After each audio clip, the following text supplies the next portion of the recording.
విశాఖపట్నంలో వర్చువల్గా drone spice సిటీకి కేంద్ర మంత్రి పీయూష్ గోయల్, ముఖ్యమంత్రి చంద్రబాబు శంకుస్థాపన చేశారు. భారతదేశంలో మొదటి డ్రోన్ సిటీ 300 ఎకరాల్లో ఏర్పాటు చేయనున్నామని అన్నారు. ఆపరేషన్ సింధూర్ తర్వాత డ్రోన్లకు అత్యంత ఆదరణతో పాటు అవసరం ఏర్పడ్డాయని తెలిపారు.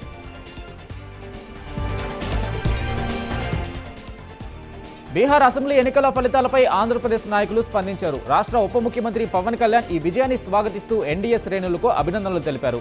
అభివృద్ధి ప్రాధాన్యం ఉన్న నాయకత్వాన్ని ప్రజలు ఎన్నుకుంటున్నారని పవన్ వ్యాఖ్యానించారు. విశాఖలోని సిఐఐ భాగస్వామ్య సదస్సులో మంత్రి నారా లోకేష్ పాల్గొన్నారు. ఏపీలో ప్రతిభకు కొదవలేదన్నారు. ఐటీ, జీసీసీ పాలసీలతో అత్యుత్తమ ప్రోత్సాహకాలు ఇస్తున్నామని తెలిపారు. ఇది చరిత్ర సృష్టించే సమయమన్నారు. స్పీడ్ ఆఫ్ డూయింగ్ బిజినెస్ తమ విధానమని వెల్లడించారు. తూర్పుగోదావరి జిల్లా కొవ్వూరులోని గోదావరికి మహాహారతి కార్యక్రమం నిర్వహించారు. ఈ కార్యక్రమం తిరుమల తిరుపతి దేవస్థానం దాస సాహిత్య ప్రాజెక్టు ఆధ్వర్యంలో అంగరంగ వైభవంగా సాగింది. ఈ మహాహారతిని తిలకించేందుకు అధిక సంఖ్యలో భక్తులు తరలివచ్చారు. తెలంగాణలో ఉత్కంఠభరితంగా సాగిన జూబ్లీహిల్స్ ఉప ఎన్నికల విజయం అనంతరం కాంగ్రెస్ పార్టీ నిర్వహించిన విజయోత్సవ సంబరాలు శృతిమించాయి. జూబ్లీహిల్స్ నియోజకవర్గంలో విజయోత్సవ ర్యాలీలో కాంగ్రెస్ పార్టీ కార్యకర్తలు వ్యవహరించిన తీరు వివాదాస్పదంగా మారింది. బీఆర్ఎస్ పార్టీ కారు గుర్తును క్రేన్కు వేలాడదీసి ఊరేగింపు నిర్వహించడం, కారును పల్టీలు కొట్టించి ధ్వంసం చేయడంపై విమర్శలు వ్యక్తమవుతున్నాయి.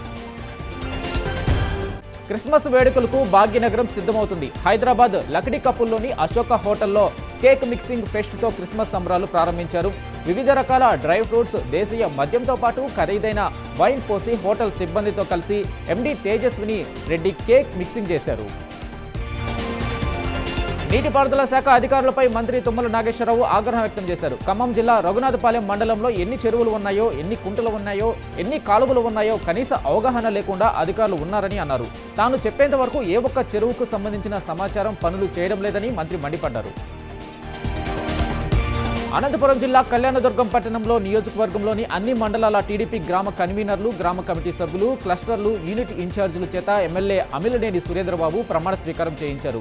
తెలుగుదేశం పార్టీ ఆవిర్భావం నుంచి పార్టీ వెంటే ఉన్న నాయకులకు తగిన గౌరవం ఇవ్వడమే కాకుండా వారికి నామినేటెడ్ పదవులు, పార్టీలో సమున్నత పదవులు కూడా త్వరలోనే రాబోతున్నాయని హామీ ఇచ్చారు. పార్టీ కోసం కష్టపడిన ప్రతి ఒక్కరి పూర్తి డేటా అధినాయకుడి దగ్గర ఉందన్నారు. ప్రకాశం జిల్లా కనిగిరిలోని అమరావతి గ్రౌండ్లో ప్రజా దర్బార్ నిర్వహించారు. ప్రజా దర్బార్లో పలు సమస్యలను వెంటనే పరిష్కరించడం జరిగిందని ఎమ్మెల్యే ముక్కు ఉగ్ర నరసింహారెడ్డి తెలిపారు. మిగతా సమస్యలను కూడా త్వరగానే అధికారులు పూర్తి చేస్తారని ఆయన అన్నారు. హైదరాబాద్ బేగంపేట సెస్ ఆడిటోరియంలోని మహిళా శిశు సంక్షేమ శాఖ ఆధ్వర్యంలో బాలల దినోత్సవ వేడుకలు నిర్వహించారు. ఈ కార్యక్రమానికి మంత్రి సీతక్క, మహిళా కమిషన్ చైర్పర్సన్ నేరెళ్ల శారద హాజరయ్యారు. అనంతరం వేడుకల్లో భాగంగా చిన్నారులతో కలిసి బెలూన్లు ఎగరవేశారు. తనను ఓడించేందుకు అందరూ ఏకమయ్యారని బీఆర్ఎస్ అభ్యర్థి మాగంటి సునీత అన్నారు. డబ్బు, రౌడీయిజం, రెగ్గింగ్తో కాంగ్రెస్ గెలిచిందని ఆరోపించారు. నైతికంగా తనదే గెలుపు అని మద్దతు ఇచ్చిన వారందరికీ ధన్యవాదాలు తెలిపారు. జూబ్లీహిల్స్ గెలుపుతో మంచిర్యాల జిల్లా ఐబీ చౌరస్తా వద్ద బాణసంచ కాల్చి స్వీట్లు పంపిణీ చేసి కాంగ్రెస్ నేతలు, కార్యకర్తలు సంబరాలు చేసుకున్నారు. జూబ్లీహిల్స్ ప్రజలు అభివృద్ధిని కోరుకున్నారు, కావున పార్టీకి వెన్నుదన్నుగా నిలిచారని అన్నారు. జూబ్లీహిల్స్ ప్రజలకు కాంగ్రెస్ పార్టీ ఎప్పటికీ రుణపడి ఉంటుందని తెలిపారు. జూబ్లీహిల్స్ ఎన్నికల ఫలితం సంక్షేమ పథకాలకు సర్టిఫికెట్ అని టీపీసీసీ అధ్యక్షులు మహేష్ గౌడ్ అన్నారు. రాబోయే ఏ ఎన్నిక అయినా ఫలితం తమదేనని తెలిపారు. బీఆర్ఎస్కు ప్రజలు సెలవు ఇచ్చారని చెప్పారు. రాష్ట్రంలోని చిన్నారులందరికీ వైఎస్ జగన్ హృదయపూర్వక బాలల దినోత్సవ శుభాకాంక్షలు తెలిపారు. పిల్లలు మన దేశ భవిష్యత్తు, వారి సృజనాత్మకత, ప్రతిభ, విలువలు రేపటి సమాజానికి తొలిమెట్టు అన్నారు. వారే మన దేశ అభివృద్ధికి మూలాధారం, నేటి బాలలే రేపటి పౌరులు అని చెప్పారు.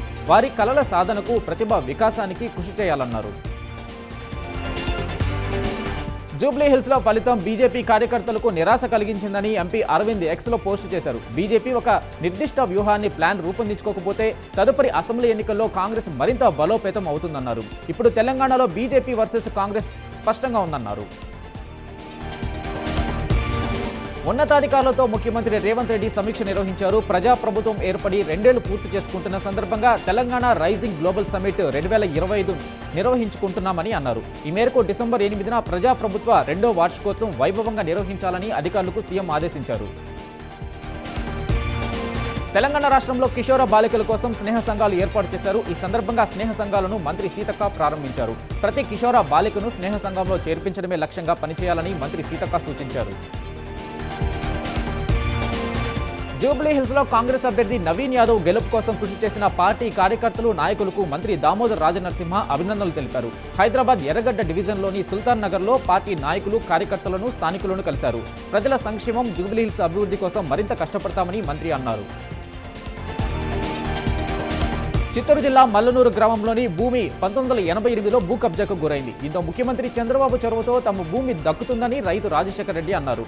గతంలో డబ్బు పలుకుబడి ఉన్న వ్యక్తులు భౌతిక దాడులు చేసి తమ దగ్గర ఉన్న భూమిని బలవంతంగా లాక్కున్నారని రైతు వాపోయాడు. రోడ్డు ప్రమాదాలు జరగకుండా ప్రతి ఒక్కరూ నిబంధనలు పాటించాలని, అవగాహనతో ప్రమాదాలకు అడ్డుకట్ట వేయొచ్చని డీజీపీ శివధర్ రెడ్డి అన్నారు. హైదరాబాద్లోని ఎల్బీ స్టేడియంలో అరైవ్ అలైవ్ కార్యక్రమం నిర్వహించారు. ఈ సందర్భంగా అరైవ్ అలైవ్ కార్యక్రమ పోస్టర్ను సినీ ప్రముఖులు, పోలీసు ఉన్నతాధికారులతో కలిసి ఆవిష్కరించారు. వైజ్ఞానిక తెలంగాణ నిర్మాణానికి ప్రజాప్రభుత్వం కట్టుబడి ఉందని డిప్యూటీ సీఎం బట్టి విక్రమార్క అన్నారు. హైదరాబాద్ రవీంద్ర భారతిలో విజ్ఞాన దర్శిని ఆధ్వర్యంలో ఏర్పాటు చేసిన దివంగత ప్రధాని నెహ్రూ 80వ సైంటిఫిక్ టెంపర్మెంట్ సెలబ్రేషన్ కార్యక్రమంలో ఆయన పాల్గొన్నారు. దేశ తొలి ప్రధానిగా నెహ్రూ పదవీ బాధ్యతలు చేపట్టకపోయి ఉంటే దేశంలో నేటి పరిస్థితి ఊహించుకోలేకపోయేవారమని అన్నారు. శ్రీకాకుళం జిల్లా ఇచ్చాపురంలో దారుణం చోటు చేసుకుంది. గ్రామంలో కొంతమంది రౌడీజం చేశారు. దీంతో ఇరు వర్గాల మధ్య ఘర్షణకు దారితీసింది. ఈ మేరకు 10 మందికి తీవ్ర గాయాలు అయ్యాయి. సమాచారం మేరకు పోలీసులు సంఘటనా స్థలానికి చేరుకుని విచారణ చేపట్టారు.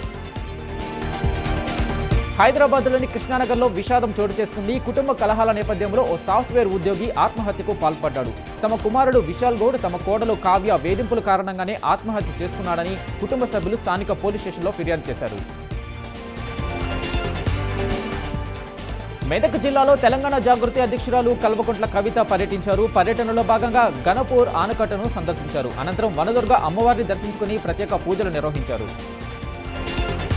పశ్చిమ గోదావరి జిల్లా భీమవరంలో ఆలయ ధర్మకర్తల మండలి సభ్యుల ప్రమాణ స్వీకార మహోత్సవం జరిగింది. శ్రీ వీరేశ్వర విశ్వేశ్వర సుబ్రహ్మణ్యేశ్వర స్వామి దేవస్థాన చైర్మన్ గా మద్దాల శ్రీరామకృష్ణ, శ్రీ కనకదుర్గ అమ్మవారి దేవస్థాన చైర్మన్ గా మెడిశెట్టి కృష్ణారావు, శ్రీ వేణుగోపాల సీతారామస్వామి దేవస్థాన చైర్మన్ గా సత్యనారాయణ సభ్యుల చేత దేవాదాయ అధికారి ప్రమాణ స్వీకారం చేయించారు. కర్నూలు జిల్లా ప్యాపిలి మండలంలో అంగన్వాడీ సిబ్బందిపై డబ్బులు డిమాండ్ చేస్తున్న విషయంలో ఓ నకిలీ విలేకరిపై కేసు నమోదైంది. గ్రామ సచివాలయాలు, అంగన్వాడీ సెంటర్లలోకి వెళ్లి ఉద్యోగులను భయపెడుతూ డబ్బులు డిమాండ్ చేస్తున్నాడని బాధితులు వాపోయారు. దీంతో నకిలీ విలేకరిపై చర్యలు తీసుకోవాలని బాధితులు డీఎస్పీకి ఫిర్యాదు చేశారు. నెల్లూరు జిల్లా వింజమూరు మండలం గుండెమడకల గ్రామానికి చెందిన గాలి రఘురామనాయుడు దాతృత్వం ఎనలేనిదని గ్రామస్తులు అన్నారు. ఈ సందర్భంగా జిల్లా పరిషత్ ఉన్నత పాఠశాలకు ఆడిటోరియం, అంగన్వాడీ కేంద్రంలో చిన్నారులకు ఆటపాటలకు అవసరమైన వివిధ రకాల ఆట వస్తువులను తన మనవరాలు పేరు మీద శాన్విత శిశు క్రీడావనం అనే పేరుతో ఏర్పాటు చేశారు. పుట్టిన ఊరి కోసం, చదువు నేర్పిన పాఠశాల కోసం ఏదో ఒక కార్యక్రమం చేయాలనే సంకల్పంతో ఈ క్రీడావనాన్ని ఏర్పాటు చేయడం సంతృప్తినిచ్చిందన్నారు. హైదరాబాద్లోని కుత్బుల్లాపూర్ జీహెచ్ఎంసీ సర్కిల్ కార్యాలయం మొదటి అంతస్తులో అగ్ని ప్రమాదం సంభవించింది. రెవెన్యూ విభాగంకు సంబంధించిన దాదాపు 20 ఏళ్ల నుండి నిల్వ ఉంచిన డాక్యుమెంట్ల మూటలు పూర్తిగా మంటల్లో కాలిపోయాయి. సమాచారం అందుకున్న ఫైర్ సిబ్బంది ఫైర్ ఇంజిన్ సహాయంతో మంటలు అదుపు చేశారు. భద్రాద్రి కొత్తగూడెం జిల్లా ఇల్లందు మండల విద్యాశాఖ అధికారిపై ప్రధానోపాధ్యాయుడు దాడికి పాల్పడ్డాడు. సాయంత్రం పెట్టాల్సిన సంతకాన్ని ఉదయం పెట్టడాన్ని ప్రశ్నించినందుకు దాడి చేశారని మండల అధికారి వాపోయారు. ఈ ప్రధానోపాధ్యాయుడు తీరుతో సమాజానికి ప్రమాదకరమని తెలిపారు. నంద్యాల జిల్లా ప్రముఖ పుణ్యక్షేత్రమైన శ్రీశైలంలో మొదటిసారిగా కోటి దీపోత్సవం నిర్వహించారు. శ్రీశైలం మహాక్షేత్రంలో కోటి దీపోత్సవం కార్యక్రమం జరిగింది. భక్తుల స్వామి అమ్మవార్ల ఉత్సవమూర్తులకు అర్చకులు ప్రత్యేక పూజా కార్యక్రమాలు జరిపారు. గంగాధర మండపం నుంచి నంది మండపం వరకు భక్తులు పెద్ద ఎత్తున కార్తీక దీపాలు వెలిగించారు.